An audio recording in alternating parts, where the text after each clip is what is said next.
Mirëmëngjesi shikues të nderuar, jeni me edicionin e lajmeve të orës 8. Mbahet seanca e shqyrtimit gjyqësor ndaj Naim Murselit, Granit Plavës dhe Kushtrim Kokallës, të cilët akuzohen për përfshirje në vrasjen e Liridona Ademajt. Të akuzuarit Naim Murseli e Granit Plava kishin pretenduar se kanë çrregullime mendore, por Instituti i Psikiatrisë Forenzike ka konstatuar se asnjëri prej tyre nuk ka pasur problematika të tilla shëndetësore gjatë kohës së kryerjes së veprës penale.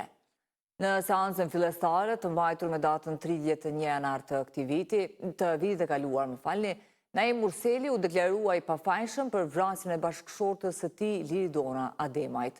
Ndërkaq Granit Plava nuk ishte deklaruar rreth fajësisë e Kushtrim Kokalla, kishte thënë se nuk deklarohet pa u konsultuar me mbrojtjen. Policia në Mitrovicën Veriore dje gjatë një aksioni ka gjetur armë, municion dhe mjete të tjera ilegale gjatë kontrollit të një shtëpie të braktisur në lagjen Bërgjane. Sipas policisë, gjatë aksionit janë konfiskuar karikator, fishek, min kundër këmbësorik me detonator, armë të gjata dhe pajisje ushtarake. Rasti është njoftuar tek prokurori i shtetit, i cili ka udhëzuar inicimin e tij për veprën penale, mbajtje në pronësi, kontroll ose posedim të pa autorizuar të armëve. Policia thekson se nuk ka persona të arrestuar, ndërkaq rasti mbetet në anhetime.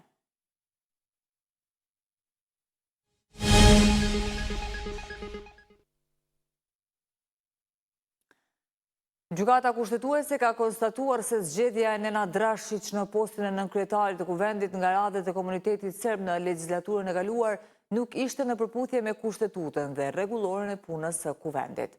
Kushtetuesja vlerëson se e drejta për ta propozuar nënkryetarin nga radhët e komunitetit serb i takon shumicës së deputetëve të këtij minoriteti. Në njoftimin për aktgjykimin, gjykata vlerëson se ky vendim nuk vlen edhe për rastet parahyrjes në fuqi, por për ato që do të merren në të ardhmen. Kushtetuesja i është përgjigjur ankesës së listës serbe lidhur me zgjedhjen e Nena Drashić nënkryetar i kuvendit.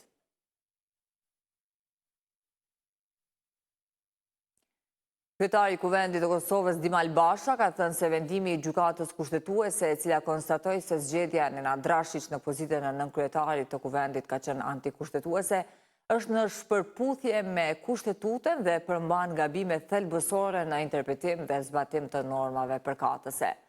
Sipas tij, gjykata kushtetuese nuk ka mandat që të interpretojë rregulloren e kuvendit, pasi atë e bën vetë kryetari. Basha ka potencuar se në rastin e zgjedhjes së Rashiçit ka pasur refuzim për të propozuar nga ana e listës serbe.